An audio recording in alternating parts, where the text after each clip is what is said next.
আগের ভিডিওতে আমরা শ্রীমদ্ ভাগবত মহাপুরাণ প্রথম স্কন্ধের প্রথম অধ্যায় থেকে দশম অধ্যায় পর্যন্ত আলোচনা করেছিলাম।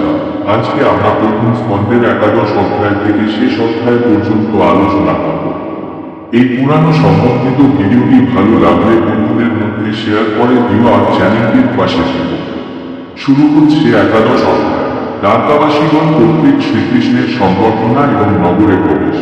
সুত বললেন, ভগবান শ্রীকৃষ্ণ দ্বারকায় উপনীত হলেন। প্রজাদের দুঃখ কষ্ট দূরীভূত করার জন্য পাঞ্চজন্য শঙ্খ বাজায়। তার করকমলে বর্তমান শুক্র শঙ্খ শব্দ করতে করতে রক্তবর্ণ কমলসমূহের মধ্যে কলহংসের মতো শোভা পেতে লাগল।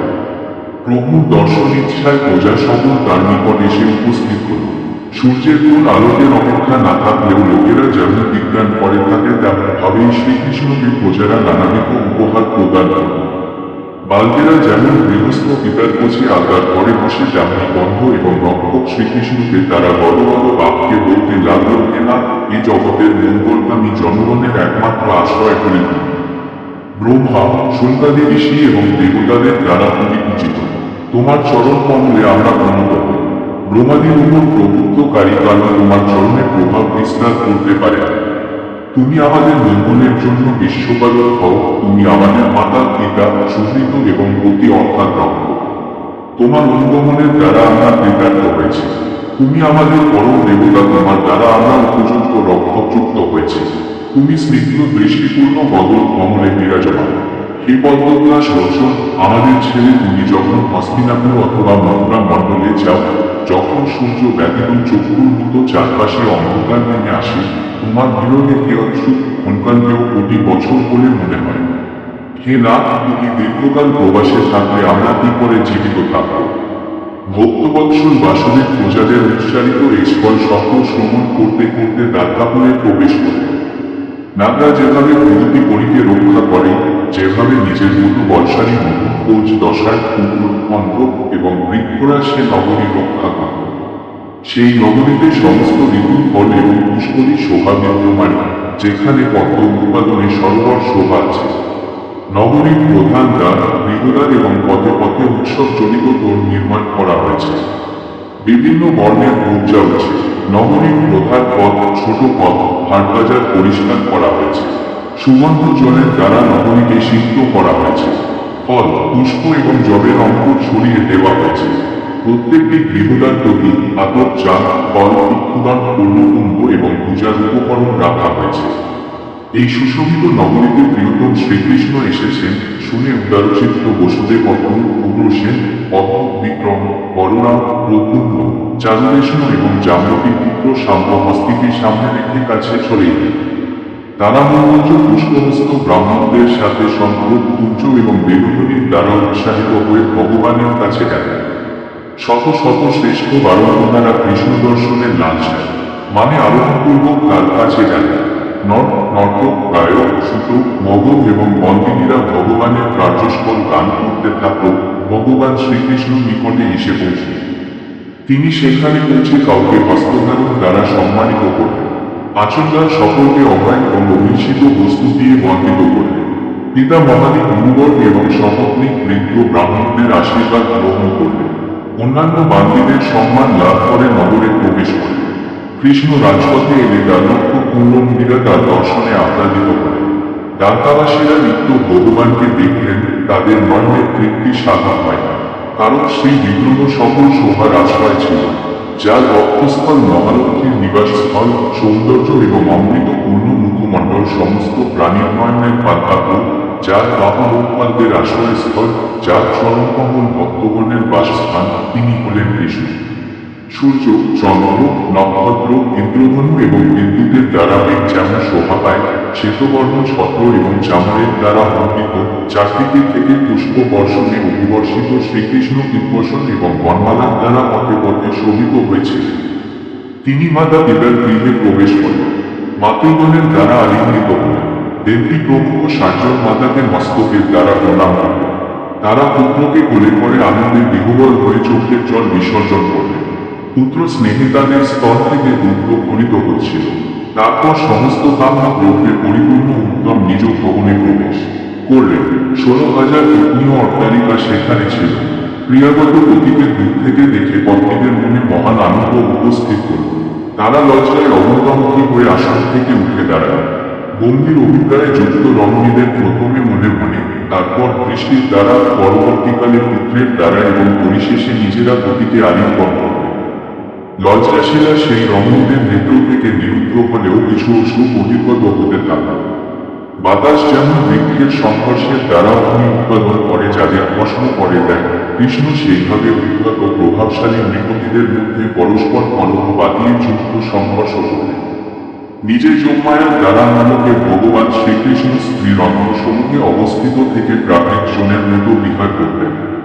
যাদের উদ্দাম ভাব, নির্মল হাসি এবং লজ্জাযুক্ত চাউনির দ্বারা বিস্ময়ে বসীভূত প্রাকৃত মদন চাপ নিক্ষেপ করত, মোট সর্বোত্তম প্রজ্ঞাগণ কপট বিলাসের ভান করেও শ্রীকৃষ্ণের চিত্তে চাঞ্চল্য ঘটাতে পারে। ভগবান প্রাকৃত গুণে অনাস্থ থেকে নাশ কার্যে ব্যাখ্যাত থাকতেন। তৎকাজত প্রকৃত সাধারণ লোক তাকে নিজেদের মতো কামাস্থ লোক বলে মনে করত। এটাই ঈশ্বরের ঈশ্বর। তিনি প্রকৃতিতে থেকেও তার গুণের দ্বারা লিপ্ত হন না। বুদ্ধি যেভাবে আত্মাকে আশ্রয় করে থাকলেও আত্মার আনন্দ প্রকৃতি গুণের দ্বারাও যুক্ত হয় না, সেইভাবে ভগবান আচরণ করে থাকলেন। ভগবত মহাপুরাণের দ্বাদশ অধ্যায়। পরীক্ষিতের জন্মাংশ। সৌনক বললেন, হে সুত, অশ্বত্থামা কর্তৃক নিক্ষিপ্ত ব্রহ্মসেনা নামক অস্ত্রে উত্তরার গর্ভপীড়িত হয়েছিল। শ্রীকৃষ্ণ আবার তাকে পঞ্জীকৃত করলেন। ভাগবত শ্রবণের শ্রদ্ধারূপ যার মূর্তি বৃদ্ধি এবং মহান ধৈর্যশীল সেই পরীক্ষিতের জন্ম, কর্ম এবং নিধন কিভাবে হয়েছিল, আমি এখন তা শুনতে ইচ্ছা করি। যদি তা বলার যোগ্য বলে মনে করো, আমাদের কাছে তা বিরত করো। সুত বললেন, সংসারিক বস্তু থেকে নিষ্পৃহ হয়ে ধর্মরাজ যুধিষ্ঠির পিতার মতো প্রজাদের পালন করতে থাকে। সুস্পষ্ট যজ্ঞসমূহ থেকে অর্জিত সর্বলোকে মনীষী ভাতৃগণ জমদ্বীপে আধিপত্য স্বর্গ পর্যন্ত বিস্তৃত কোনা যুধিষ্ঠিরকে আনন্দ দিতে পেরেছে। ক্ষুধিত ব্যক্তির খাদ্যবস্তু ছাড়া অন্য কিছুতে যেমন প্রীতি হয় না, কৃষ্ণনিষ্ঠ যুধিষ্ঠির কৃষ্ণভক্তি ছাড়া অন্য কোনো কিছুতে সুখ লাভ করে না। হে ভৃগুনন্দন, মাতা উত্তরার গর্ভস্থ এবং ব্রাহ্মস্ত্রের ভেজে বাহ্যমান পরীক্ষিত তখন সেই পুরুষকে দেখেছে। সে পুরুষের মাথায় উজ্জ্বল সুবর্ণের কিরীট, মনোহর মুক্তার শ্যাম বর্ণ সম্পন্ন, বিদ্যুতের মতো বস্ত্র পরিহিত এবং তিনি নির্মল ও নির্বিকার। তার সুন্দর দীর্ঘ চারটি বাহু, তপ্ত কাঞ্চনের মতো উজ্জ্বল দুটি কুণ্ডল, চক্ষুদুটি রক্তবর্ণের এবং হাতে গদা ছিল। তিনি উন্নয়নত গদা ঘোড়াতে ঘোড়াতে চারিদিকে ভ্রমণ করছিলেন। সূর্য যেমন নিহারকে বিনাশ করে, তেমনি তিনি নিজের গদার দ্বারা অস্ত্রের তেজ নিবারণ করেছিলেন। পরীক্ষিত নিকট অবস্থিত সেই পুরুষকে দেখে ভাবলেন, তিনি কে? এরূপ বিচার করেছিলেন মানুষের যুক্তি তর্ক বিচারের অতীত ধর্মের পালক সর্বময় সর্বেশ্বর্যময় পাপাদি অর্থাৎ সকল দুঃখের প্রশমনকারী পরিশীল অস্ত্র বিনাশ করে। দশমঙ্গলের গর্ভস্থ শিশুর সামনে সেখানে অন্তর্হিত হয়ে যান। দ্বিতীয় পাণ্ডবের মতো পাণ্ডব বংশের পরীক্ষিতের জন্ম হল। সন্তুষ্ট চিত্ত মহারাজ যুধিষ্ঠির সৌম্য, ধৌম্য, কৃপাচার্য প্রভৃতি ব্রাহ্মণগণের দ্বারা সুনির্বাচন পূর্বক পুত্রের জাতকর্ম করা। দানযজ্ঞকালে রাজা যুধিষ্ঠির পুত্র জন্মের জন্য ব্রাহ্মণদের সুবর্ণ গাভী, ভূমি, গ্রহ, অশ্ব, হস্তি এবং মিষ্টান্ন দান করলেন। তারপর পরিপুষ্ট ব্রাহ্মণগণ মহারাজ যুধিষ্ঠিরকে বললেন, হে কুরু বংশের শ্রেষ্ঠ নৃপতি, কুরু বংশীয় এই সূর্যবংশের দুর্বার দৈবকর্তৃক বিনাশ উপস্থিত হলে তোমাদের অনুগ্রহের নিমিত্ত বিষ্ণু একে দিয়েছে। হে মহা ভগবান, এজন্য এই বালক বিষ্ণুরাগ অর্থাৎ কর্তৃক নামে খ্যাত হবে। বংশভূমি কথাপারবতেও শ্রেষ্ঠ হবে, এ বিষয়ে কোনো সন্দেহ নেই। যুধিষ্ঠির জিজ্ঞাসা করলেন, হে ব্রাহ্মণগণ, যশ এবং কীর্তির দ্বারা বংশের মহাত্মা পুণ্য যশস্বী রাজস্বীদের অনুবর্তন করতে হবে। ব্রাহ্মণগণ বললেন, হে যুধিষ্ঠির, এ বিষয়ে তুমি বিন্দুমাত্র সংশয় প্রকাশ করো না। এ বালক মনুপুত্র ইক্ষাকুর মতো প্রজারক্ষ হবে। দশরথ পুত্র রামচন্দ্রের মতো ব্রাহ্মণদের হিতৈষী এবং সত্য প্রতিজ্ঞা হবে। কুশীলব দেশের রাজা শিবির মতো দাতা এবং স্বর্ণাগত পালক হবে। দুষ্মনদের পুত্র রাজা ভরতের মতো জ্ঞাতিগণ এবং জাগতিক ব্রাহ্মণদের মধ্যে যশ বিস্তার করবে। ধনুর্ধারী বীরদের অগ্রণী এ বালক হয় এবং কাব্যবীর্য অর্জুনের মতো হবে। সে হবে সমুদ্রের মতো গম্ভীর ও অগ্নির মতো দুর্ধর্ষ, ধরিত্রীর মতো ক্ষমাশীল, মাতা পিতার মতো সহিষ্ণু, হিমালয়ের মতো শতাব্দ সিংহের বিক্রান্ত, সমদর্শিতায় পিতামহ ব্রহ্মার সমান হবে সে। প্রসন্নতায় শিবের সাথে তার তুলনা করা হয়। শ্রীপতি বিষ্ণুর মতো সে হবে সকল প্রাণীর আশ্রয়। এই বালকের মধ্যে সমস্ত সদ্গুণ কৃষ্ণের মতো মহিমান্বিত হবে। উদারতায় সে হবে রন্তিদেবের পূর্ণ, হবে যজাতির মতো ধার্মিক, ধৈর্যের মহারাজ বলির সমান এবং প্রহ্লাদের মতো শ্রীকৃষ্ণের মতিযুক্ত। এই বালক বহু অশ্বমেধ যজ্ঞ করবে, বৃদ্ধাদের নিরন্তর সেবা করবে, অনেক রাজস্বীর পিতা হবে, হবে সে উৎপাদকারীদের শাসক, পৃথিবীর ধর্মরক্ষার জন্য কলিকে নিগৃহীত করবে। মুনি বালক শৃঙ্গী তাকে নিধনের জন্য তক্ষক সর্পকে প্রেরণ করবে। সব আসক্তি পরিত্যাগ করে সে শ্রীহরির চরণ কমল আশ্রয় করবে। হে মহারাজ, বাস্তুপুত্র শুকদেবের কাছে সে আত্মজ্ঞান লাভ করবে। পরীক্ষিত পার্থিব দেহ গঙ্গা তীরে পরিত্যাগ করে শ্রীহরির চরণে আশ্রয় নেবে। এই কথা বলে ব্রাহ্মণেরা যুধিষ্ঠিরের কাছ থেকে সম্মানিত হয়ে নিজ নিজ গৃহে গমন করলেন। পরবর্তীকালে এই বালক পরীক্ষিত নামে খ্যাত হয়েছে। জন্মগ্রহণের পর গর্ভে দৃষ্ট পুরুষদের ধারণ করে জনগণের মধ্যে পরীক্ষা করলেন। যুধিষ্ঠির প্রকৃতির দ্বারা লালিত হয়ে রাজপুত্র শুক্লপক্ষের চন্দ্রের মতো বৃদ্ধি পেতে থাকলেন। বাল্যকালে তিনি ধর্মাত্মা কৃষ্ণভক্ত সকল প্রাণীর প্রতি প্রীতিযুক্ত হয়েছিলেন।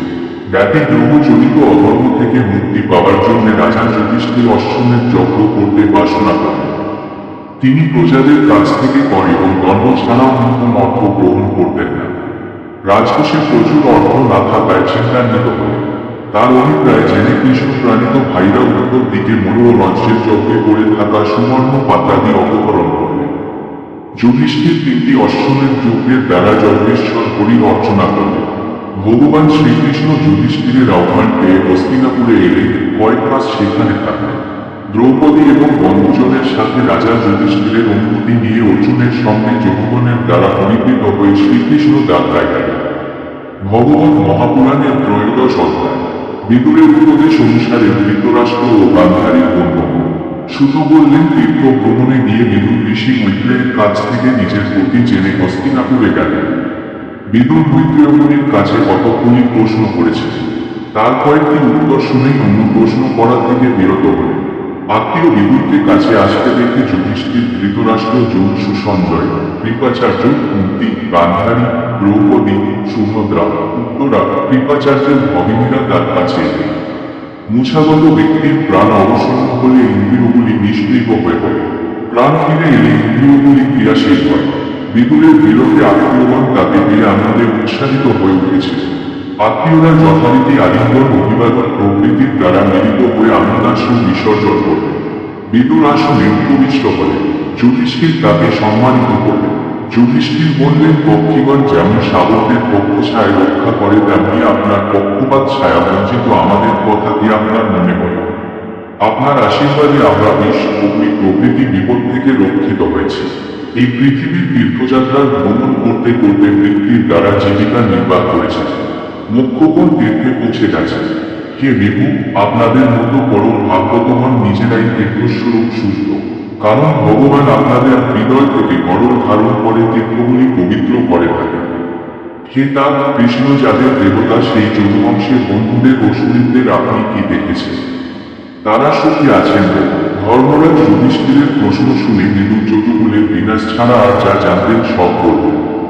মানুষের দুর্দিন সমৃদ্ধি উপস্থিত হলে পাণ্ডব তারা দেবতাদের মতো সম্মানিত হয়ে বিদুর জ্যেষ্ঠ ভ্রাতা যুধিষ্ঠিরকে উপদেশ দেবার জন্য কিছুকাল সেখানে বাস করলেন। মান্ডব ঋষির অভিশাপের জন্য 100 বছর যাবৎ সূর্য হয়েছিল। তখন সূর্য যমলোকে পাতকীদের যথাবিধি দণ্ড দিলেন। যুধিষ্ঠির রাজ্যলাভ করে বংশধর পুত্র পরীক্ষিতকে দেখে ইন্দ্রাদি লোকপাল পুত্র ভাইদের সাথে পরম আনন্দিত হলেন। গৃহে আসক্ত এবং গৃহকার্যের প্রমুক্ত পাণ্ডবদের আয়ুকাল অজ্ঞাতসারে আক্রমণ করল। বিদুর তা বুঝতে পেরে ধৃতরাষ্ট্রকে অনতিবিলম্বে বললেন, ভয় অর্থাৎ কালে এসে উপস্থিত হয়েছে। হে প্রভু, এ জগতে কোনো স্থানে নেই, সময়ে যার প্রতিকার নেই, আমাদের সেই অন্তিমকাল উপস্থিত হয়েছে। যে মৃত্যুরূপ কালগ্রস্ত হয়ে মানুষ নিয়তম প্রাণ থেকেও নিযুক্ত হয়, আর ধন প্রকৃতির কথা কি বলব। মহারাজ, আপনার পিতা, ভ্রাতা, সুহৃদ এবং পুত্রগণ সকলেই নিহত হয়েছে। আপনার বয়সও হয়েছে, দেহ জরাগ্রস্ত, আর এখন পরের দিকে বাস করছেন কেন? আপনি জন্ম থেকে অন্ধ, এখন আবার বুদ্ধির এবং বুদ্ধিহীন হয়েছে। আপনার দত্তগুলি শিথিল হয়েছে, অজীর্ণজনিত মন্দাগ্নি আপনাকে আক্রমণ করেছে। এখন সাম্রাজ্যে কেন এখানে বাস করছে?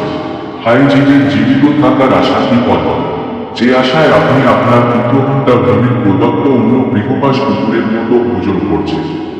হে মহারাজ, যাদের বিনাশ কামনায় অগ্নি নিক্ষেপ করেছেন, বিষ দিয়েছেন, পত্নীদের অপমানিত করেছেন, যাদের রাজ্য ও সম্পত্তি অপহরণ করেছেন, তাদের প্রদত্ত অন্নাদির দ্বারা প্রাণ ধারণের কি প্রয়োজন? এই রূপ দৈন্য অনুভব করেও জীবিত থাকতে ইচ্ছা করছে। পুরাতন বস্ত্রের মতো আপনার অনিচ্ছাও এই দেহ চড়ায় চিহ্ন হয়ে ক্ষয় পাচ্ছে। যিনি অসমর্থ হয়ে ধন পুত্রাদি এবং দেহাভিমানে পরিত্যাগ করে সকলের অবসরে দেহত্যাগ করেন, তিনি বীর বলে কথিত হন। যার দ্বারা যশ বা ধর্ম কোনো শান্ত পূরণ হবে না, সেই দেহ চড়াদি ব্যাপী দেহকে যিনি ত্যাগ করেন, তিনি বীর। নিজে থেকে অথবা পরের উপদেশে যিনি এ জন্মের নির্দেশ প্রাপ্ত হয়ে মুখে বশীভূত হয়ে শ্রীহরিতে ধারণ করেন, তিনি শ্রেষ্ঠ মানব। আপনি আত্মীয়দের অবসরে উত্তর দিক অর্থাৎ হিমালয় অভিমুখে চলে যান। এরপরেই গর্ভকাল এসে উপস্থিত হবে। অনুজ বিদ্যুৎ কর্তৃক প্রবর্তিত হয়ে জন্মান্ত রাজা ধৃতরাষ্ট্র চিত্রের দৃঢ়তা বস্ত আত্মীয় স্বজনের স্নেহ পাশছিন্ন করে গৃহদ্বীপে বহির্গত হলেন। সুবলরাজের কন্যা পতিব্রতা সুশীলা গান্ধারী প্রতিরোধগমন করলেন। হিমালয় দুর্গম হলেও তা তাদের কাছে আনন্দদায়ক হয়েছিল।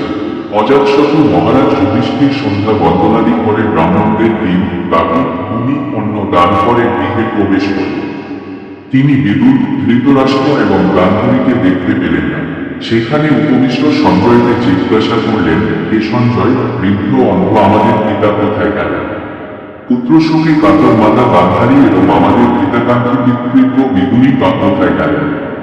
আমার কোনো পাপ কল্পনা করে দুঃখিত হয়ে ভার্যার সাথে ধৃতরাষ্ট্র গঙ্গায় পতিত হলেন। আমাদের পিতা পাণ্ডুর মৃত্যুর পর ভ্রাতুষ্পুত্র আমাদের বিপদ থেকে যারা রক্ষা করেছিলেন, সেই দুজন পিতৃব্য বিদুর ও ধৃতরাষ্ট্র এখন কোথায় গেল? সুত বললেন, নিজ গৃহে ধৃতরাষ্ট্রকে না দেখে সুত সঞ্জয় কোনো প্রত্যুত্তর করলেন না। তিনি দুহাত দিয়ে চোখের জল মুছে পুত্রীর দ্বারা মাকে ঠিক করলেন। তিনি বললেন, হে কুল নন্দন, তোমাদের পিতৃব্যদয় এবং গান্ধারী কোনো কথাই যায় না। হে মহাবাগ, সেই মহাত্যাগের দ্বারা আমি বঞ্চিত হয়েছি। এমন সময় খঞ্জনিহাদের ভগবান নারদ সেখানে নেমে এলেন। মহারাজ যুধিষ্ঠির অভিবাদন পূর্বক তাকে অর্চনা করলেন। যুধিষ্ঠির জানতে চাইলেন, হে ভগবান, আমি পিতৃব্যদ্বয়ের কোন সংবাদ চাই না। এখান থেকে তারা কোথায় গেল? নিহত পুত্রের শোকে কাতর ও পশ্চিমী মতো কোথায় গেল? আপনি আমাকে সব সাগর থেকে উদ্ধার করুন। মুনিশ্রেষ্ঠ ভগবান নারদ বললেন, হে মহারাজ, কারো জন্য শোক করো না। যেহেতু এ জগৎ ঈশ্বরের বশীভূত, দিকপাল মনের সাথে সমস্ত লোক তো ঈশ্বরের পূজা উপহার বহন করছে। সেই পরমেশ্বরী কর্মানুসারে প্রাণীদের সংযুক্ত করছে, আবার তিনি তাদের নিযুক্ত করছেন। যেমন দড়ি দিয়ে নাসিকায় বদ্ধ পাখিরা দীর্ঘ রঞ্জ দিয়ে বন্ধ থাকে, তেমনি বেদরূপ দড়িতে ব্রাহ্মণ, ক্ষত্রিয় প্রভৃতি নামক রঞ্জুতে বদ্ধ জীব সকল শাসন পালন করছে। ক্রীড়াকারীর ইচ্ছায় কাষ্টময় পশুপক্ষীর একত্র মিলন ও বিচ্ছেদ হয়। ঈশ্বরের ইচ্ছায় জীবগণের সংযোগ ও বিয়োগ হয়ে থাকে। সন্ত্রস্ত ব্যক্তি যেমন পরকে রক্ষা করতে পারে না, তা মনের অধীনে পাঞ্চভৌতিক দেবগুলোকে রক্ষা করবে কি করে? হে মহারাজ, এ জগৎ ভগবান, তিনি এক সৎপ্রকাশক জীবনের অন্তর্যামী আত্মা, যিনি ভোক্তা রূপে দেহের অন্তরে এবং ভোগ্য রূপে বাইরে অবস্থান করেন। এটি মায়ার খেলা। ধৃতরাষ্ট্র, দাদা বিদু ও ভার্যা গান্ধারীর সাথে হিমালয়ের দক্ষিণ দিকে ঋষিদের আশ্রমে গিয়েছে। সেখানে স্বধনী গঙ্গার সাতজন ঋষির প্রতিনিধিত্ব পৃথক পৃথক সাতটি স্রোতে নিজেকে বিভক্ত করেছেন, তাই সেই তীর্থকে সপ্তস্রোত বলা হয়। সেই তীর্থে ত্রিকাল স্নান করে যথাবিধি অগ্নির মুখ করে তিনি অবস্থান করছেন। এখন তার মনে কোনো বিষয়ে বাসনা নেই। তিনি আসলে এবং শ্বাস জয় করে 6টি ইন্দ্রিয় প্রত্যাহার করেছেন। হরির ভাবনার দ্বারা সত্য, রজ ও তমগুণের মালিন্য দূর করেছেন। অহংকারে অস্পর্ধনকে বিজ্ঞানাত্মা শব্দবদ্ধ বুদ্ধিতে সংযুক্ত করেছেন। বুদ্ধি অঙ্গ থেকে বিচ্ছেদ করে ক্ষুদ্র পাঁচকে এক করেছে। ঘর ভেঙে গেলে তার উপস্থিত আকাশ যেমন মহাকাশে পরিণত হয়, তেমনি তিনি আত্মাকে পরমাত্মাকে এক করে দিয়েছেন। হে মহারাজ, যিনি অখিল কর্মসন্ন্যাস করে তৃপ্ত হয়েছেন, সে ধৃতরাষ্ট্র শ্রেয় প্রতিবন্ধক বিঘ্ন তুমি কর্ম। আজ থেকে পরবর্তী পঞ্চম দিনে তিনি দেহ ত্যাগ করবেন। সেই দেহ আপনাকে দিয়ে ভূষিত হবে। কর্মশালার সাথে পতির দেহদগ্ধ হতে থাকবে পতিব্রতা গান্ধারী পতির উদ্দেশ্যে অগ্নিতে প্রবেশ করবে।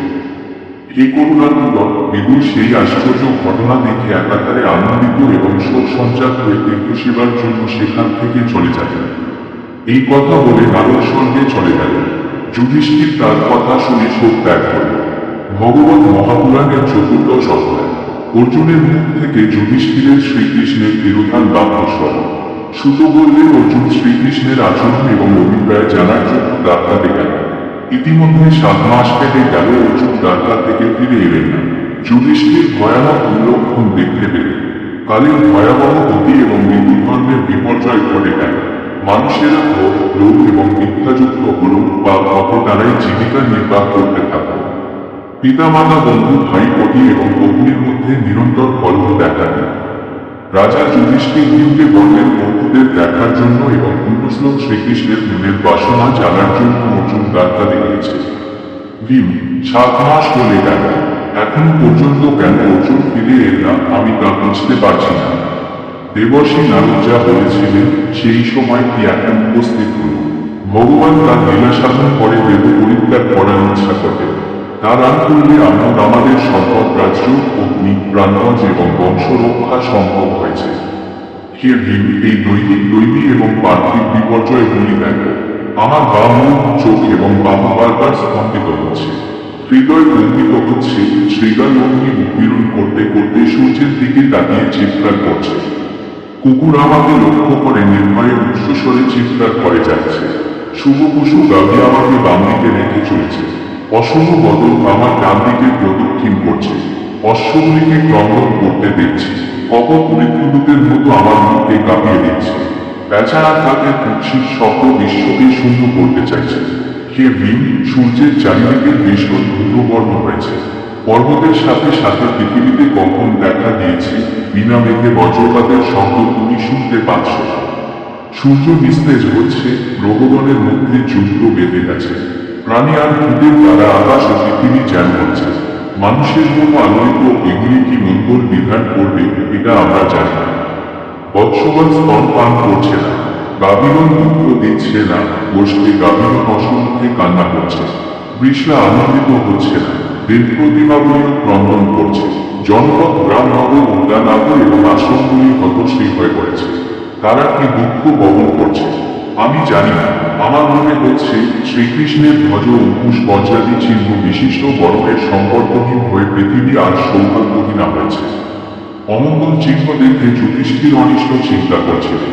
এমন সময় দ্বারকা থেকে অর্জুন এসে উপস্থিত হল। অর্জুন যুধিষ্ঠিরের চরণে প্রণাম করে মুখ নিচু করে দাঁড়িয়ে থাকলেন। তার দুটি চোখ থেকে অশ্রুধারা গড়িয়ে পড়ল। তাকে বলেন দেখে নারদের কথা মনে করে যুধিষ্ঠির শরীরদের মধ্যে বলতে শুরু করলেন। তিনি বললেন, দ্বারকায় আমাদের আত্মীয় স্বজন, বন্ধু বান্ধব সবাই সুখে আছে। মাননীয় মাতামহ কুশলে আছেন। ভাইয়ের সাথে মাতুল বসুদেবের খবর কি? পরস্পর ভগিনী এবং আমাদের মাতুলানি ব্যক্তি প্রভৃতি বসুদেবের পত্নীগণ পুত্রবধূদের সাথে সুখে আছেন। সুসেন, চারুদেষ্ণ এবং জাহ্নবী নন্দন সাম্য কুশলে আছেন। অপর কৃষ্ণ পুত্রদের মধ্যে শ্রেষ্ঠ ঋষভ প্রভৃতিদের পুত্রদের সাথে কুশলে আছেন। শ্রীকৃষ্ণের অনুচরগণ শ্রুতদেব, উদ্ধব প্রভৃতি অন্যান্য শ্রেষ্ঠ পুরুষগণ সুখে আছেন। ব্রাহ্মণদের হিতকারী এবং ভক্তবৎসল গোবিন্দ দাত্রায় সুব্রাহ্ম সভায় সুখে আছেন। বলরামের সাথে সনাতন পুরুষ শ্রীকৃষ্ণ জনগণের মঙ্গল রক্ষা এবং সৃষ্টির জন্য বিরাজমান। সত্যভাবা প্রভৃতি 16,000 ঋষিগণ যার চরণকর্ম শুশ্রূষায় মুখ্য ও কর্মবলে মনে করতেন তিনি কেমন আছেন। যদুবংশের বীরগণ যার বাহুলে অমৃতময় হয়ে বলপূর্বক স্বর্গ থেকে আনিত দেবতাদের ব্যবহারযোগ্য সুধর্মা সভাতে বারবার পায়ের দ্বারা স্পর্শ করেছেন, সেই গোবিন্দ কুশলে আছেন। অর্জুন, তোমার কোনো পীড়া হয়নি। তোমার শরীরের সেই তেজ কোথায় গেল? তুমি দীর্ঘকাল সেখানে ছিলে, কোনো কিছু প্রতিশ্রুতি দিয়ে তা কি পূর্ণ করতে পারবে? অন্তরঙ্গ বন্ধু শ্রীকৃষ্ণের বিরোধী নিজেকে শূন্য বলে মনে করছো। এছাড়া তোমার এমন অবস্থা হতে পারে না। ভাগবত মহাপুরাণের 15 অধ্যায়। অর্জুনের মুখে যদুকুল সংহার শ্রবণ এবং শ্রীকৃষ্ণের অন্তর্ধান বার্তা শুনে পাণ্ডবদের হিমালয়ের দিকে মহাপ্রাণ। সুত বললেন, মহারাজ যুধিষ্ঠির নানা আশঙ্কা করে অর্জুনের বিষয়ে কল্পনা করছিলেন। অর্জুন কৃষ্ণদেবকে তখন কাতর হয়ে ওঠে। শোকে তার গা রুদ্ধ হয়েছে। তিনি নিষ্প্রভ হয়ে ভগবানের চিন্তা করতে লাগলেন। শেষ পর্যন্ত অনেক কষ্টে শোক সংবরণ করলেন। চোখের জল মুছে ফেললেন। কৃষ্ণের অদর্শনজনিত বিরোধী কাতর হয়ে পড়লেন। বারবার কৃষ্ণের কথা অর্জুন বললেন, হে মহারাজ, বন্ধরূপী হরির সঙ্গ দ্বারা আমি বঞ্চিত হয়েছি। দেবগণেরও আশ্চর্যকর আমার তেজ তিনি অপহরণ করেছে। দেহ প্রাণহীন বলে তাকে মৃত বলা হয়। যার কৃপার বিয়োগে এই জগৎ অপ্রিয় দর্শন হয়, অর্থাৎ দেখতে আর ভালো লাগে না, যার সম্মুখ আসরে বিপদ গিয়ে স্বয়ংবর সভায় সমাগত কামমুগ্ধ নৃপতিদের প্রভাব অপহরণ করেছিলাম এবং ধনুর দ্বারা মৎস্যকে নিপাতিত করে দ্রৌপদীকে লাভ করেছিলাম, যার সংবিধানে দেবগণের সাথে দেবরাজ ইন্দ্রকে জয় করে খাণ্ডব এবং অগ্নিকে দিয়েছিলাম, সেই খাণ্ডবটাকে ময়দানকে রক্ষা করার অদ্ভুত শিল্পকলা মণ্ডিত সভা লাভ করেছিলাম, যার কৃপায় আমরা পৃথিবীর রাজাদের পরাজিত করেছি, যার নিজে অজাত অস্তিতুল্য বলবীর্য সম্পন্ন তোমার মানুষ ভীমসেন জরাসন্ধকে বধ করেছিলেন। দুঃশাসন প্রভৃতি দুর্গত্য গণরাজসভায় আপনার পত্নীর খোপা খুলে কেশ আকর্ষণ করেছিল, যে খোপা রাজস্বী যজ্ঞে মহাভিষেক করায় প্রশংসনীয় ও রম্য ছিল, সেই ঘটনা স্মরণ করে ভগবান শ্রীকৃষ্ণের সভায় এসে উপস্থিত হন। তার চরণে প্রণাম করার সময় দ্রৌপদী নয়না কৃষ্ণের চরণে পড়েছিল। ভগবান শ্রীকৃষ্ণ ভীমের দ্বারা দুঃশাসন প্রকৃতির পত্নীদের বৈধব্য ঘটিয়েছেন। আমাদের বনবাসের সময় শত্রু দুর্যোধনের কৌশলে 10,000 শিষ্যের সাথে মুনি দুর্বাসা এসে উপস্থিত হয়েছিল। আমাদের পাকপাত্রে তখন অন্য ছিল না। অভক্ত ব্রাহ্মণদের অভিশাপের ভয় আমরা বিপন্ন হয়েছিলাম। এই সময় কৃষ্ণ এসে দ্রৌপদীর পাকপাত্র থেকে সাতান্ন ভক্ষণ করে আমাদের রক্ষা করেছিল। আহারের আগে স্নান করার সময় জন্মগ্ন ঋষিরা পরিতৃপ্ত মনে করে বৃথা আহারের ব্যবস্থা করার হল ভেবে ভয় পালিয়ে গিয়েছিল। যার ভেজে দেবীর সাথে সুরবাণী শিবযুদ্ধে বিস্মিত হয়ে আমাকে নিজের বাসগত অস্ত্র দিয়েছিল। এই দেবী স্বর্গলোকে দেবরাজ ইন্দ্রের সাথে অভ্যাসন আমি লাভ করেছিলাম। সে স্বর্গে আমি যখন ক্রীড়া করছিলাম, ইন্দ্রের সাথে দেবগণ নিবাক কবচ নামক অসুরদের বধের জন্য আমার গান্ডবী চিহ্নিত বাহুদণ্ড আশ্রয় করেছিলেন। কৃষ্ণের প্রভাবে তা অত্যন্ত শক্তিশালী হয়েছিল। শ্রেষ্ঠ ভক্তগণ মুখ্যের নিমিত্ত যার চরণ কমল ভজন করেন নন্দমতী, সেই ঈশ্বরকে আমি আমার সারথী হিসেবে লাভ করেছিলাম। হে নরদেব, কৃষ্ণের গম্ভীর মৃদুমন্দ হাসির সাথে মনজ্ঞ পরিহাস বাক্যগুলি এখনো আমার মনে পড়ছে। তিনি আমাকে পার্থ, অর্জুন, সখে, করুনন্দন ইত্যাদি হৃদয়গ্রাহী সম্বোধনের দ্বারা সম্বোধিত করতেন। সজ্জা, উপবেশন, ভ্রমণ, প্রশংসা এবং ভোজনাদি কর্মে একত্রে অবস্থান করেছি। এর ব্যতিক্রম হলে এ বয়সটা তিনি অত্যন্ত সত্যবাদী এরূপ বক্তব্য তিনি করতেন। পিতা যেমন পুত্রের অপরাধ ক্ষমা করে, তেমনি কুমতি আমাদের সকল অপরাধ তিনি সহ্য করেছেন। হে মহারাজ, সেই কৃষ্ণের বিরোধে এখন আমি শূন্য গৃহে অবস্থান করছি। শ্রীকৃষ্ণের 16,000 মহিষী রক্ষার ভার নিয়ে আমি নিবদ্ধ বহুগুণের দ্বারা পরাজিত হয়েছি। আমার সেই গান্ডীব ভূস্বর অশ্বরথ রক্ষার ভার নিয়ে আমি দুর্বৃত্ত বহুগুণের দ্বারা পরাজিত হয়েছি। আমার সেই গান্ডীব স্বর অশ্বরথী সবকিছু আজ সত্যি। মহারাজ, যাদের মঙ্গল চিন্তা করেছেন, তারা বিপর্ষাতে বিমূঢ় হয়ে অন্নময়ী মদিরা পান করে উন্মত্ত চিত্তে একে অন্যের বিরুদ্ধে অস্ত্র ধারণ করেছে। আমাদের বন্ধুদের মধ্যে 4-5 জন মাত্র অবশিষ্ট রয়েছে। প্রাণীগণ যে পরস্পরকে হত্যা করে বা পালন করে, এটি ভগবান পরমেশ্বরের কাজ। জলচর মৎস্যাদির মধ্যে যারা বড় মাছ, তারা ছোট মাছদের খেয়ে ফেলে। বলবান দুর্বলদের এবং বলশালী ব্যক্তি পরস্পর বলশালীদের বিনাশ করে থাকে। বলিষ্ঠ যদু এবং মহৎপাণ্ডবদের দ্বারা দুর্বলদের বিনাশ করিলে ভগবান যদুদের দ্বারা পরস্পরকে হত্যা করিয়ে পৃথিবীর ভার হরণ করে। সুত বললেন, শ্রীকৃষ্ণের চরণ কমল গভীর প্রেমের ধ্যান করতে করতে অর্জুনের চিত্ত বিযুক্ত হয়েছিল। বাসুদেবের চরণ কমলে চিন্তা করে সঞ্জাত ভক্তির দ্বারা বিষয় বাসনা নষ্ট হয়েছিল। যুদ্ধের আগে ভগবান শ্রীকৃষ্ণ যে উপদেশ দিয়েছিলেন, অর্জুন তা ভুলে গিয়েছিলেন। এখন আবার সেই জ্ঞান তিনি লাভ করলেন ব্রহ্মজ্ঞানের দ্বারা প্রকৃতির লয় হল। তিনি গুণাতীত হলেন, নাশ হল লিঙ্গদেহ এবং সূক্ষ্ম দেহের অর্জুন সম্পূর্ণ শোকমুক্ত হলেন।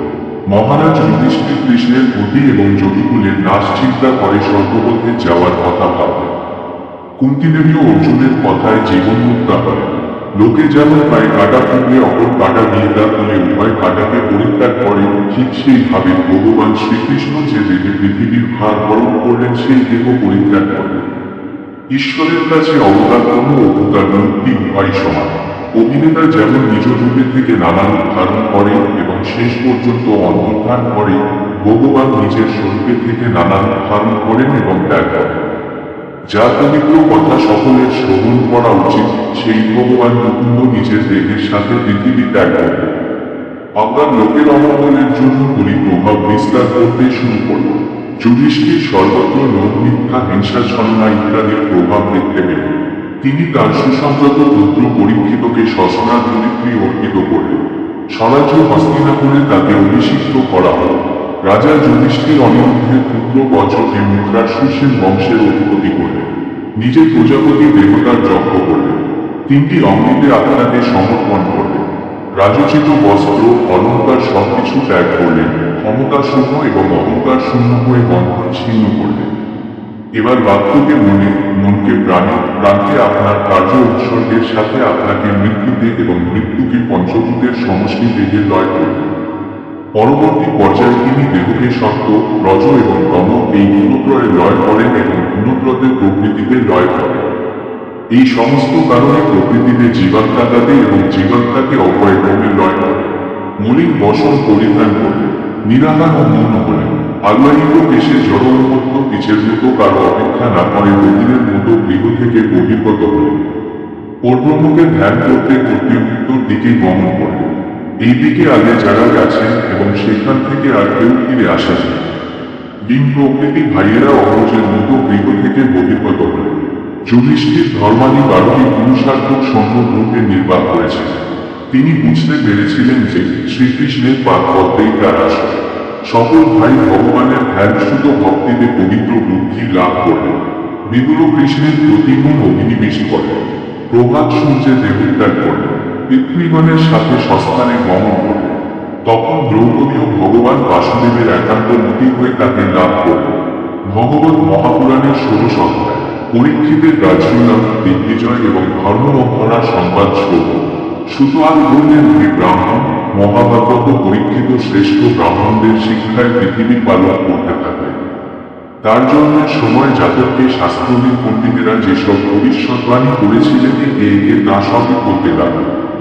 তিনি উত্তরের কন্যা ইরাবতাকে বিয়ে করলেন। জন্মেজয় প্রভৃতি 4টি পুত্রের জন্ম হল। কৃপাচার্যকে গুরুপদে বরণ করলেন। গঙ্গা তীরে 3টি অশ্বমেধ যজ্ঞ সম্পন্ন করলেন। যজ্ঞে ব্রাহ্মণদের অনেক দক্ষিণা দিলেন। এবার বীর রাজা পরীক্ষিত দিগ্বিজয়ে বিয়ে করলেন। কোনো একটি জায়গাতে ভূমিকম্পে পায়ে দ্বারা আঘাত করতে রাজসিংহধারী শুভ্রকে দেখলেন। শুভ্ররূপী কলিকে প্রতাপের দ্বারা নিগৃহীত করেছিলেন। সৌনক জানতে চাইলেন, হে শুভ, রাজা পরীক্ষিত রাজসিংহধারী শুভ্রকে কেবল নিগ্রহ করলেন, কিন্তু বধ করলেন না কেন? সেই কালীন গৃহ যদি বিষ্ণু কথাপ্রিয় হয়, তাহলে বিষ্ণুর চরণ কমলের মতো পানকারী সাধুদের কথাকে আশ্রয় করে থাকলে তবে তা ব্যাখ্যা করে। অন্য অসৎ কথার আর কি প্রয়োজন?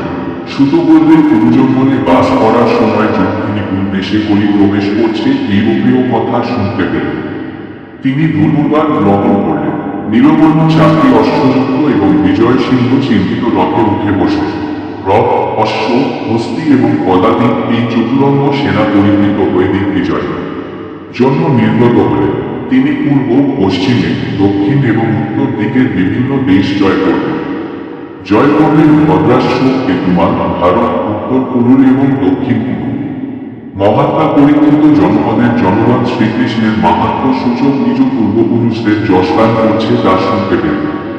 অশ্বত্থামার অস্ত্রের থেকে নিজ রক্ষার কথা যাদব ও পাণ্ডবদের পরস্পর বন্ধুত্বের কথা শুনলেন। তিনি পরম সন্তুষ্ট হয়ে তাদের ধন, বস্ত্র এবং আহার দান করলেন। প্রত্যহ তিনি পূর্বপুরুষদের কাজের অনুসরণ করে চলতেন। শীঘ্রই তার জীবনে একটি আশ্চর্য ঘটনা ঘটে গেল। এই সময় বিশ্বকারী ধর্মনিষ্ঠ বৎসদিনা যন্ত্রের মতো রত্নলতা গাভীকে দেখে জিজ্ঞাসা করলেন, হে প্রভে, তোমার দেহের মূল কোনটি? তোমাকে দেখে মনে হচ্ছে মনের পীড়ায় তুমি কষ্ট পাচ্ছ, তুমি নিস্তেজ, তোমার মুখে গ্লানিমা এসেছে। হে বৎস, তুমি কি দুরুচিত কোনো বস্তুর জন্য শোক করছো? এরপর সূক্ষ্ম উপায়ে রাজারা তোমাকে পালন করবে দেখে শোক করছো। অসুরগণ পত্রের যজ্ঞীয় ভাব অপকৃত করার জন্য দেবতাদের জন্য শোক করছো।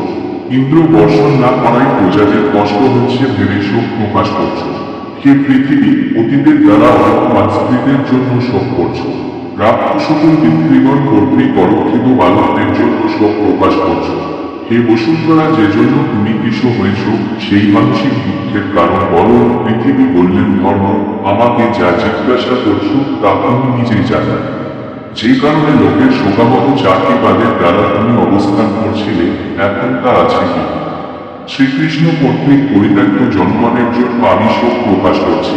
সত্য, শৌচ, দয়া, ক্ষমা, ত্যাগ, সন্তোষ, সরলতা, মনের ধৈর্য, বহিরিন্দ্রের চিরতা, তপস্যা, স্বামী, পরের অপরাধ সহ্য করা, প্রাপ্তিতে উদাসীন, শাস্ত্র বিচার, জ্ঞান, বিরক্ত, ঐশ্বর্য, শৌর্য, তেজ, বল, স্মৃতি, স্বাতন্ত্র্য, কৌশল, সৌন্দর্য, ধৈর্য, সফলতা, প্রতিজ্ঞার আতিশস্য, বিনয়, সৎস্বভাব, মনের শক্তি, জ্ঞানেন্দ্রিয়ের শক্তি, কর্মের শক্তি, ভোগের আহ্লাদনের স্থৈর্য, শাস্ত্রের বিশ্বাস, যশ, সম্মান এবং গর্বের অভাবে একজন নিষ্ঠীন এবং মুহূর্তের ইচ্ছাকারী জনগণের প্রার্থনীয় অন্যান্য গুণগুলি শ্রীকৃষ্ণের মহাপ্রলয়েও নষ্ট হয় না।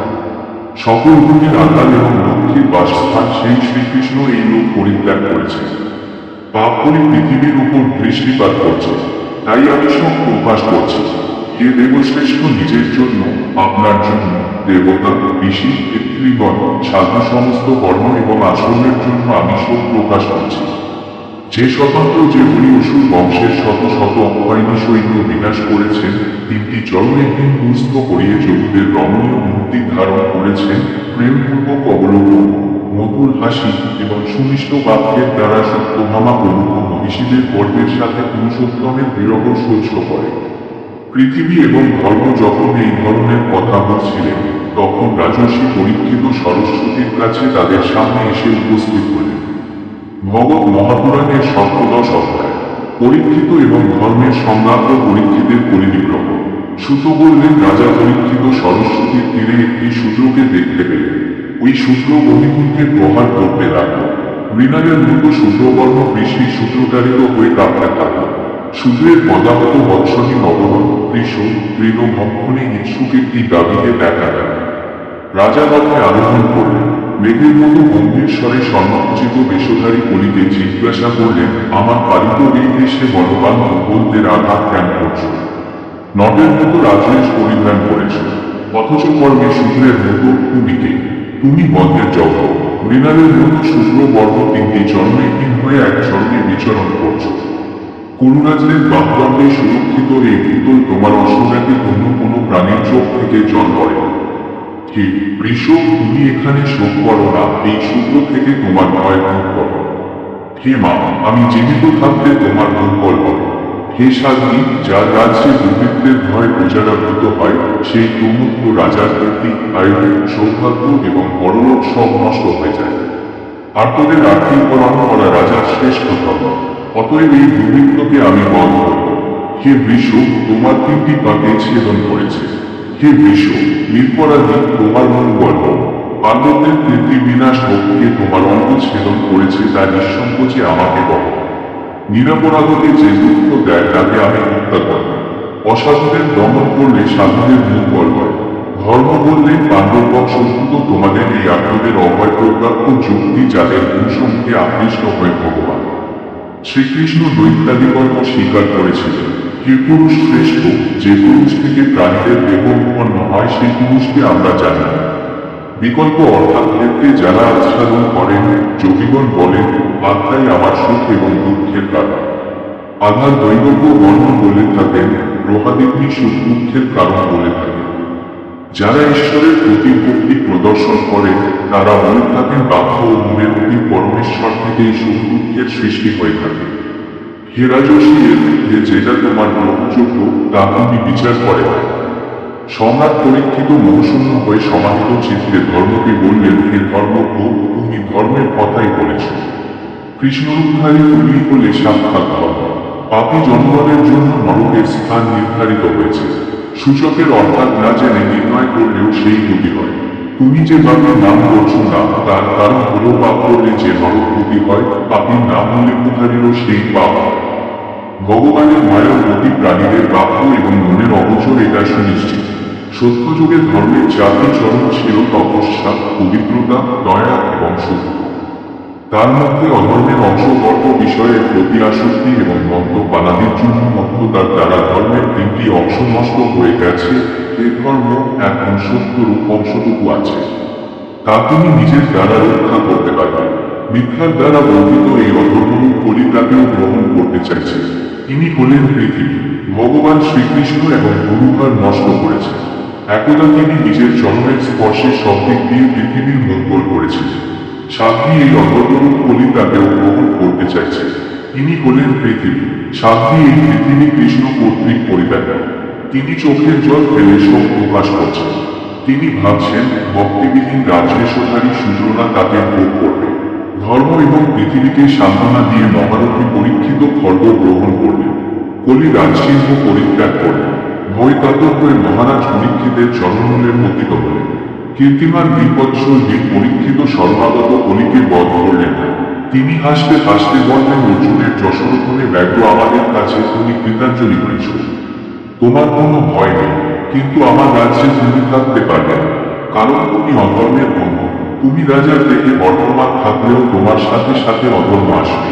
আসবে লোক, মিথ্যা, চুরি, দৌর্জন্য, সতর্কতা, অলৌকিক, কপটতা, কলহ এবং অহংকার, অর্থাৎ এই অধর্মের বন্ধুগুলি ব্রহ্মবর্তে তুমি থাকতে পারবে না। কারণ এদেশে যজ্ঞের কাজে দক্ষ ব্রাহ্মণরা যজ্ঞের দ্বারা যজ্ঞেশ্বর হরির বন্দনা করে থাকে। সুত বললেন, পরীক্ষিত এই আদেশ করে বললেন, হে সার্বভৌম, আপনার আদেশে আমি যেখানেই বাস করি সেখানেই ধন্যবাদকারী আপনাকে আমি দেখতে পাব, কারণ আপনি সমস্ত পৃথিবীর সম্রাট। হে ধার্মিক শ্রেষ্ঠ, আপনি সেই স্থান নির্দিষ্ট করেননি, আপনার আদেশ আমি পালন করতে পারব। সুত বললেন, বলি এই ধরনের প্রার্থনা করেন। মহারাজ পরীক্ষিত তাকে এই স্থানগুলি নির্দেশ করলেন: জুয়া খেলা, মদ্যপান, পরস্ত্রীর সখা এবং প্রাণী হিংসা। যে কাজে মিথ্যা, বক্তৃতা, সঙ্গ এবং সর্বদা ক্ষুদ্রা এই 12 ধরনের অধর্ম থাকে। কলি আবার প্রার্থনা করলেন, পরীক্ষিত সর্বরোগবাদী তার বাসস্থান রূপে দিলেন। তার সাথে দিলেন মিথ্যা, মদ, পাপ, রাজ, অনুগত হিংসা এবং শত্রুতা। অধর্ম হেতু কলি পরীক্ষিতের আদেশে তার প্রদত্ত এই 5টি স্থানে বাস করতে লাগলেন। বৃষরূপ ধর্মের তপস্যা, পবিত্রতা এবং দয়া এই 3টি ভগ্নপাতকে মহারাজ সংযুক্ত করেন। পৃথিবীকে সান্ত্বনা দিলেন। এখন পরীক্ষিত রাজা উপযুক্ত আসনে আরোহণ করে প্রজাপালন করছেন। ভগবত মহাপুরাণের অষ্টাদশ অধ্যায়। পরীক্ষিতের প্রতিভূমি বালকের সাপ প্রদান। সুত বললেন, পরীক্ষিত মাতৃগর্ভে থাকাকালীন অশ্বত্থামার ব্রহ্মাস্ত্রে দগ্ধ হয়েছিল, কিন্তু ভগবান শ্রীকৃষ্ণের অনুগ্রহে মৃত হন। বাষ্পক্ষণ সুখদেবের শিষ্য পরীক্ষিত আসক্তি ত্যাগ করে ভগবানের তত্ত্ব জ্ঞান লাভ করেন। গঙ্গা তীরে নিজের দেহ ত্যাগ করেছিলেন। মহান সম্রাট অভিমন পুত্র পরীক্ষিত যতদিন পৃথিবী পালন করেছিলেন ততদিন পর্যন্ত কলি প্রবিষ্ট হয়েও তার প্রভাব বিস্তার করতে পারেনি। ভগবান শ্রীকৃষ্ণ পৃথিবী পরিত্যাগ করলেন। অধর্মের হেতু কলি এই জগতে প্রবেশ করল। মহারাজ পরীক্ষিত কলিকে বধ করেন, কারণ কলিকালে পূর্ণ কর্মগুলি সম্পর্ক মাত্র ফল দান করে থাকে বা কর্মগুলি অনুষ্ঠিত হলেও তার ফল দেয়। পরীক্ষিত বিবেচনা করেছিলেন, কলিধীর ব্যক্তির কাছে অত্যন্ত ভীরু, নিজের সাধনা করে অসাবধানী এবং বালকদের ওপর তাদের মতো আক্রমণ করে। সাধনা হলে এই কলির দ্বারা কোনো ক্ষতি সাধন হতে পারে না। ঋষিরা বললেন, হে সুত, তুমি অনন্তকাল জীবিত থাক। সুখদেব পরীক্ষিতকে যে শ্রীমদ্ ভাগবত উপাখ্যান বর্ণনা করেছে তা স্পষ্ট করে বলে। সুত বললেন, আমরা বর্ণপঙ্কর জাতি, কিন্তু জ্ঞানবৃদ্ধ ঋষিদের সমাদর পেয়ে আমাদের জন্য সফল হয়েছে, যার অনন্ত শক্তি এবং যিনি নিজেও অনন্ত, মহতের মধ্যে তার নিপুণ বিকশিত হয়। তাই যে মহালক্ষ্মী প্রার্থনাকারী প্রমাদিক পরিত্যাগ করে অন্বিলাসী হরির চরণগুলির সেবা করে। ব্রহ্মা ভগবানের চরণে অর্ঘ্যজল প্রদান করেছিলেন। ভগবানের চরণের নখ থেকে পতিত হয়ে গঙ্গা জলরূপী শিবের সাথে তা জগৎকে পবিত্র করেছে। মুকুন্দ ছাড়াও কেউ ভগবত পদের অর্থ হতে পারে, অর্থাৎ শ্রীকৃষ্ণ স্বয়ং ভগবান। কোনো একদিন মহারাজ পরীক্ষিত বনে মৃগা করতে গিয়েছিলেন। তিনি ধনুর্বাণ নিয়ে একটি গরিবকে অনুসরণ করতে থাকেন। শ্রান্ত, ক্ষুধার্ত, তৃষ্ণার্ত হয়ে একটি জলাশয়ের সামনে আসে। তার পাশে একটি পবিত্র আশ্রমে প্রবেশ করে। সেখানে শ্রমিক মুনিকে ধ্যান মুদ্রিত অবস্থায় দেখে। এই মুনি ইন্দ্রিয়ের প্রাণ, মন এবং বুদ্ধির ক্রিয়াকে প্রতিরোধ করেছিল। জগৎ স্বপ্ন এবং সুশক্তি থেকে নিবৃত হয়েছে। মুনির ওপরে প্রক্ষিপ্ত জটা ছিল, পরিধানের মৃৎকর্মের আচ্ছা। মহারাজ কৃষ্ণায় কাতর করে মুনির কাছেই জল চাইলেন। মুনি সমাধিস্থ থাকায় তার কাছ থেকে কোনো কিছু পাওয়া গেল না। রাজা পরীক্ষিত নিজেকে অপমানিত মনে করেন। তিনি অত্যন্ত ক্রুদ্ধ হলেন, হে ব্রাহ্মণ, ক্ষুধার এবং তৃষ্ণায় কাতর মহারাজের প্রতি আপনার এরূপ আচরণের অর্থ কি? শেষ পর্যন্ত তিনি বুঝতে পারলেন যে এই মুনি ক্ষত্রিয়ের প্রতি অবজ্ঞাবশত কপট যোগস্থ হয়েছে। ফিরে যাওয়ার আগে মহর্ষি স্কন্ধে ধনুর অগ্রভাগ দিয়ে একটি মৃত সর্প অর্পণ করলেন। ওই ঋষির অতি তেজস্বী একটি বালক পুত্র ছিল। সে মুনিবালকদের সঙ্গে খেলতে খেলতে দেখতে পেল রাজা পরীক্ষিত তার পিতার বলতে সে মৃত সর্প অর্পণ করেছে। একথা শুনে বালক পুত্র বলল, রাজা প্রজাদের রক্ষক এবং ব্রাহ্মণদের দাস হয়ে প্রভুকে অপমানিত করছে। এটা কত বড় অধর্ম দেখা। দারক্ষ কুকুর বলীভূত কাকের মতো প্রভুর অন্নে পরিপুষ্ট হয়ে তার এই অবমাননা করছে। ব্রাহ্মণরা ক্ষত্রিয়দের তাদের গৃহরক্ষক নিযুক্ত করেছে। ডাকাল হয়ে গৃহলোকদের ভাণ্ডারস্থ খাদ্যবস্তু কি করে খাবার সাহস উৎপাদন করছে। ক্রোধে রক্তচক্ষু হয়ে ঋষিবালক শৃঙ্গী কৌশিক নদীর জলে আচরণ করে বাক্য রূপ বজ্র নিক্ষেপ করলেন, অর্থাৎ অভিশাপ দিলেন। তিনি বললেন যে কুলাঙ্গার আমার পিতাকে অপমান করে মর্যাদা লঙ্ঘন করেছে, আজ থেকে সপ্তম দিবসে আমার আদেশ অনুসারে তক্ষক নামে এক মহাসর্প তাকে দর্শন করবে। বালক আশ্রমে ফিরে পিতার বলতে সে সর্পের দেহ দেখে বালক দুঃখিত হল। অঙ্গিরার বংশধর শ্রমিক মুনিপুত্রের বিলাপ শুনে চক্ষু উন্মীলন করলেন। কাঁধের মৃত সর্প দেখে প্রশ্ন করলেন, এটা কে পেয়েছে? শৃঙ্গী সমস্ত ঘটনা বলল। সাপের অযোগ্য মহারাজ পরীক্ষিতকে সাপ দেওয়া হয়েছে তা শুনে শ্রমিক মুনিপুত্রের প্রশংসা করলেন না। তিনি বললেন, তুমি মহৎ পাপ করেছ, অল্প অপরাধে গুরুদণ্ড দিয়েছ, তোমার বুদ্ধি এখনো পরিপক্ব হয় না। বিষ্ণুস্বরূপ নৃপতিদের সাথে সাধারণ মানুষকে সমানভাবে দেখা উচিত হয় না।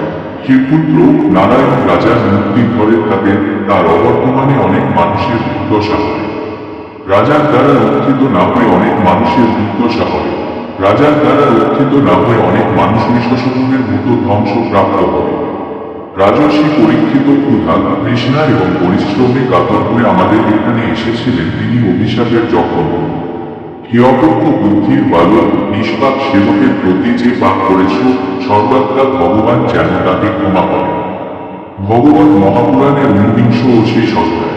গঙ্গা তীরে মহারাজ পরীক্ষিতের প্রয়োগেশার ঋষি গণের সমাপন।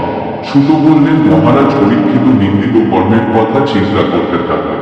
তিনি ভাবলেন, উক্ত তেজ সম্পন্ন নিরাপরাধ ব্রাহ্মণের প্রতি তার আচরণ মুখের মতো হয়েছে। ব্রাহ্মণকে অবমাননার দ্বারা তিনি ভগবানকে অবজ্ঞা করেছেন। শীঘ্রই তার বিপদ আসবে। সেটা তার গণের প্রতি তার প্রাপঞ্চিক বুদ্ধি না হয়। যখন রাজা পরীক্ষিত এই কথা চিন্তা করছিলেন, তখন তক্ষকের কাছ থেকে নিজের মৃত্যুর কথা শুনলেন। তক্ষকের বিষণকে উত্তম মনে করলেন, বিষয়াসক্ত তার পক্ষে বৈরাগ্যের কারণ হবে। ইহলোক এবং পরলোক যে এক, তা তিনি স্থির করলেন। এখন উভয়কেই পরিত্যাগ করবেন। তিনি গঙ্গা তীরে আমার মানসভোগ গ্রহণ করলেন। মুনিদের মতো প্রসাদ এবং আসক্তি শূন্য হয়ে একান্ত মনে শ্রীকৃষ্ণের চরণ কমল ধ্যান করতে থাকলেন। মুনিরা শশীর্ষে সেখানে আসতে থাকে। সাধুরা তীর্থ যাত্রার ছলে বলি তীর্থগুলিকে নিজেরাই পবিত্র করে থাকে। এলে রুদ্রী, বশিষ্ঠ, যাদব, সারদা, হরিশ, নেমি, ভৃগু, অঙ্গিরা, পরাশর, বিশ্বামিত্র, পরশুরাম, ইন্দ্র প্রমোদ, সুবাদ, মেধা, তিথি, দেবল, অশ্বিসেন, গণদাজ, গৌতম, মৈত্রেয় প্রমুখ।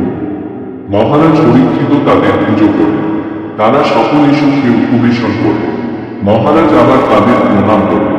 তার এই কাজ শাস্ত্র সম্মত কিনা তা জিজ্ঞাসা করলেন। সন্ন্যাসীবৃন্দ তার কাজ অনুমোদন করলেন।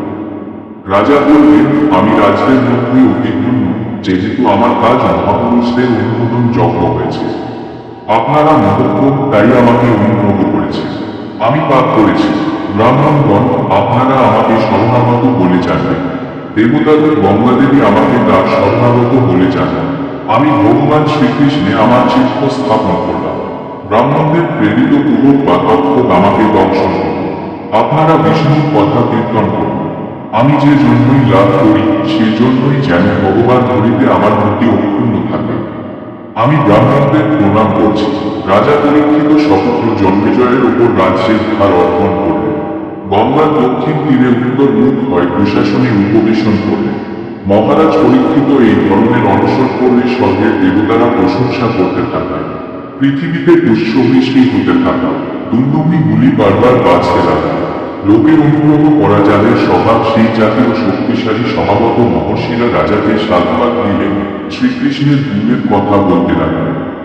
তারা বললেন, হে রাজ্য শ্রেষ্ঠ, কৃষ্ণের অনুগত আপনার পথে এই গ্রাজুয়েশন আশ্চর্যের বিষয় নয়। কারণ যুধিষ্ঠির রাজনৈতিক যুক্ত গৌরবান্বিত সিংহাসন পরিত্যাগ করেছে। আমরা গঙ্গা তীরে অপেক্ষা করব। যতক্ষণ পর্যন্ত আপনার দেহ লীন না হবে ততক্ষণ আমরা এখানে থাকব। এখানে রজগুণ নেই এবং কোনো শোক নেই। মহারাজ পরীক্ষিত বললেন, সত্যলোকে মুক্তিধারী দেবগণের মতো আপনারা নানা স্থান থেকে এখানে এসেছেন। পরের প্রতি অনুগ্রহ করাই আপনাদের স্বভাব। এছাড়া লোকে বা পরলোকে আপনাদের কোনো প্রয়োজন নেই। হে ব্রাহ্মণগণ, আমি আমার বৃহস্পত্য বিষয়ে জিজ্ঞাসা করছি, মনোমুখ ব্যক্তির কি বিশুদ্ধ কর্তব্য কর্ম কর্মীরা আপনারা তা বিচার করেন। বাস্তুত্ব সূত্রে পৃথিবী পর্যটন করতে সেখানে এলেন। কোনো আশ্রমের চিহ্ন সেখানে দেখা যায় না। তিনি আত্মস্বরূপের উপলব্ধিতে সন্তুষ্ট ছিলেন। বালকরা চাকরির থেকে তাকে অবজ্ঞাসূচক বাক্য বলছিল। তার বেশ ছিল অবধূতের মতো। বয়স 16 বছর। হাত পা মুখ বাহু স্পন্দ কপল এবং বাকি মুন্ড। চোখ দুটি সুন্দর এবং বিস্তৃত। নাসিকা উচ্চ এবং কর্ণদয় সমান। মুখমণ্ডল সুন্দর কণ্ঠে শঙ্খের মতো 3টি রেখা, স্পন্দলগ্ন অস্থিস্থল বিস্তীর্ণ ও উন্নতি নাভি। জলের ভূমির মতো গভীর 3টি রেখার দ্বারা মনোরমত। তার বিলম্বন উত্থিত কেশগুলি মাথায় বিক্ষিপ্ত অজানুলম্বিত বাহু। শ্যামবর্ণ তার দেহকায়। লজ্জকর্মশত দেহের শোভা টিপলে চিত্ত আকর্ষণ করছে। তার তেজ মুক্ত কিন্তু লক্ষণ দেখা যাচ্ছে। মুনিরা তাকে অভ্যর্থনা জানান। মহারাজ পরীক্ষিত সত্যদেবকে পূজা করেন। যে সমস্ত স্ত্রী এবং অববালকরা তাকে ঘিরে এসেছিল তারা নিবৃত হয়ে চলে গেল। সুখদেব মহাসনে উপবেশন করলেন। সুখদেব সেই সভায় মহর্ষি এবং দেবর্ষিদের দ্বারা পরিবৃত হয়েছিল। মহারাজ পরীক্ষিত শান্তচিত্ত এবং সর্বজ্ঞ মুনি সুখদেবের কাছে এলেন। পরীক্ষিত জিজ্ঞাসা করলেন, হে ব্রাহ্মণ, প্রতিধর্ম আমি আজ মহর্ষি হবার অধিকারী হলাম। আমার কি সৌভাগ্য, আপনি কৃপা করে অতিথি হিসেবে আমাকে পবিত্র করলেন। ভিডিওটি কেমন লাগলো কমেন্টে জানিও। আর হরে কৃষ্ণ কমেন্ট সাবস্ক্রাইব শেয়ার করে বেল আইকনটা বাজিয়ে চ্যানেলটির পাশে শুনুন।